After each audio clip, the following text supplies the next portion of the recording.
साथियों नमस्कार, मैं S D Meena.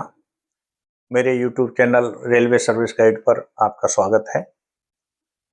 Mutual action transfer की वीडियो की ये श्रृंखला में आज हम बात करेंगे ग्रुप डी जो 1800 के ग्रेड पे के लोग हैं, लेवल 1, उसमें म्यूचुअल के क्या रूल लगते हैं। तो मैंने एक बात बताई थी पहले वाले वीडियो में, करस्पॉन्डिंग कैडर, कि महाप्रबंधक महोदय एक करस्पॉन्डिंग कैडर डिसाइड करते हैं कि यही लोग म्यूचुअल ले सकते हैं, इसके बाहर नहीं ले सकते।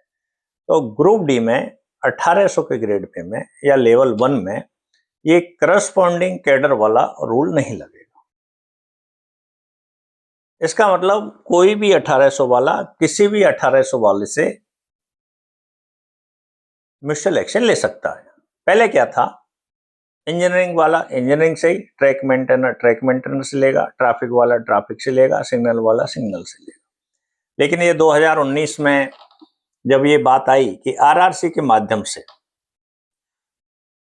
पूरे देश से पढ़े लिखे लोग पूरे भारतीय रेलवे में जगह जगह ग्रुप डी में भर्ती जा रहे हैं, और फिर वो भर्ती होने के बाद अपने निवास स्थान जहाँ रहते हैं वहां पे जाने की कोशिश करते हैं, म्यूचुअल ट्रांसफर ढूंढते हैं। और म्यूचुअल जब मिल जाता है तो ये एक करस्पॉन्डिंग कैडर शब्द उनको परेशान करता था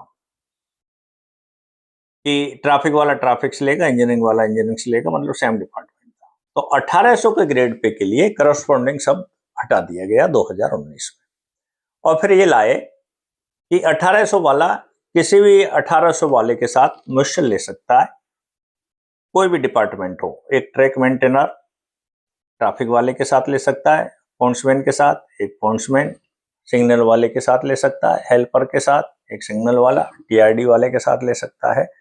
तो ये करस्पॉन्डिंग कैडर था, और इसमें ये जो कैटेगरी का था ये भी रिस्ट्रिक्शन हटा दिया था कि कैटेगरी जो है कोई भी हो। लेकिन इसमें एक शर्त ये है कि दोनों बॉटम में जाएंगे, सीनियरिटी लूज हो जाएगी। अगर ट्रैक मेंटेनर से म्यूचुअल लेगा और कैटेगरी उनकी समान हो, मतलब general employ versus general employ, SC employ versus SC, ST employ, तो उनको सीनियरिटी दोनों में से जो जूनियर है उसकी मिल जाएगी। लेकिन अगर दोनों में डिपार्टमेंट अलग है या कैटेगरी अलग है तो म्यूचुअल तो हो जाएगा, सीनियरिटी बॉटम में जाएंगे। मतलब जिस दिन उस डिवीजन में रिज्यूम करेंगे म्यूचुअल के बाद, उस डिवीजन में, उस विभाग में, उस पोस्ट पे जितने भी लोग नौकरी कर रहे हैं वो उसके सीनियर होंगे, वो बॉटम में जाएगा। ये इसमें थोड़ा सा नुकसान है, लेकिन 1800 में ये लगा दिया है करस्पॉन्डिंग कैडर का। एक चीज और आती है, डिफरेंट ग्रेड म्यूचुअल एक्शन। अब एक आदमी 1800 में है और दूसरे का प्रमोशन 1900 में हो गया, 2000 में हो गया, ट्रैक मेंटेनर में हो जाता है, दूसरे में हो जाता है, वो म्यूचुअल लेना चाहे तो भी हो जाएगा। लेकिन जो प्रमोशन में निकल गया है 1900 में और 2000 ग्रेड पे में, उसको रिवर्सन मांगना पड़ेगा अनकंडीशनल, बिना शर्त के, कोई शर्त नहीं होगी। वो 1800 में रिवर्ट होगा और म्यूचुअल हो जाएगा। लेकिन यहाँ पे भी रूल बोलता है कि दोनों को बॉटम में जाना पड़ेगा, क्योंकि दोनों का डिफरेंट ग्रेड पे है और डिफरेंट ग्रेड पे को हम म्यूचुअल में अलाउ कर रहे हैं, तो दोनों को सीनियरिटी में बॉटम में जाना पड़ेगा। ये थोड़ी सी एक समस्या है, लेकिन घर के पास जा रहे हैं तो कुछ फायदा ले रहे हैं तो कुछ नुकसान भी उठाना चाहिए, और इसीलिए रेलवे ने ये मजबूरी के फायदा उठाया। रेलवे को मालूम है कि लोगों को जाना है।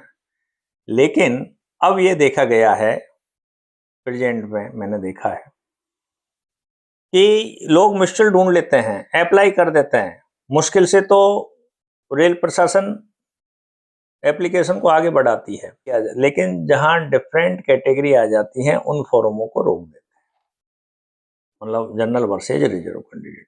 रूल बोलता देना है, कैडर हो गया तो भविष्य में उन पोस्टों को एडजस्ट कर देना है फ्यूचर वैकेंसी के। लेकिन रेलवे के अधिकारी इस रूल को आंख मीच जाते हैं आंख मूंद के बैठ जाते हैं और मिस्ट्रल पास नहीं करते हैं। हमारे ग्रुप डी के साथी लोग परेशान होते हैं। इस मुद्दे को हमने कई बार उठाया है, लेकिन जिसके हाथ में कलम है उसको नहीं करना है कि नहीं मुझे नहीं करना है। मेरे यहाँ SC ST वाले ज़्यादा हो गए हैं और मैं भविष्य में कब तक एडजस्ट करता रहूँगा। कुछ लोग तो बैकेंड एक पोस्ट अगर ज़्यादा हो गई तो उसके बाद ही अलाउ नहीं कर रहे हैं, ऐसे भी केस आ रहे हैं। हालांकि इस पे बातें करते हैं समय समय से हम लोग, लेकिन ये समस्या है कि जिसके हाथ में कलम है वो इस रूल को इंटरप्रेटेट ऐसे करता है कि भविष्य में मैं कहाँ तक एडजस्ट करूँगा। और ये बात हम मानते भी है कि 25-30 ज़्यादा हो गए हो, वन साइड फ्लो हो, होता है। कुछ एग्जाम्पल ऐसे आए हमारे पास कि वन साइड फ्लो था, मतलब एक डिवीजन में SC ST वाले ज़्यादा आ रहे थे और वहाँ से जनरल वाले ज़्यादा जा रहे थे। तो हो सकता है थोड़ा प्रिंसिपल ही मान लेते हैं, लेकिन 10-15 पोस्ट तक तो कोई ज़्यादा बड़ी बात नहीं है, रोक देते हैं। तो ये एक समस्या आती है। तो ये 1800 के ग्रेड पे के लिए ये नियम है मिस्ट्रल के। जो लोग 1800 के ग्रेड पे में काम करते हैं उन साथियों के लिए। आप मेरे चैनल को लाइक कर रहे हैं, सब्सक्राइब कर रहे हैं, ज्वाइन कर रहे हैं, कमेंट्स कर रहे हैं, रिस्पॉन्स अच्छा मिल रहा है। आपका बहुत बहुत धन्यवाद। मैं SD मीणा।